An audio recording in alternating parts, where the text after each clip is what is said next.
I har på øret har I det, der hedder tragus her, og I har det, der hedder antitragus her.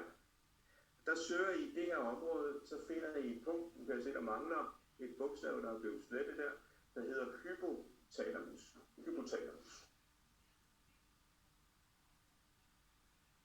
Det vil være aktivt, hvis man er sulten.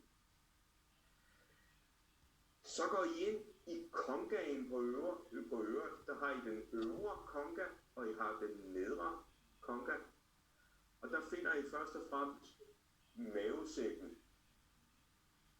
Ventriculus. Den ligger her i det område her. Den kan godt gå lidt ind over midten.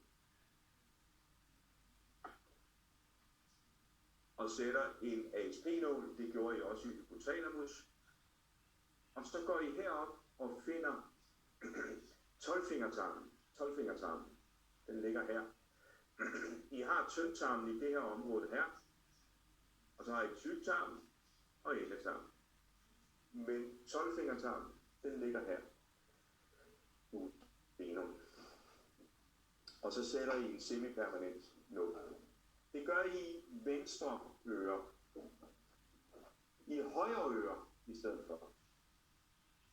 Jeg skal lige gøre opmærksom på, at jeg fortæller noget bagefter, fordi der kan godt være en fejl i det, jeg siger her i venstre øre. Men jeg kommer tilbage til det bagefter.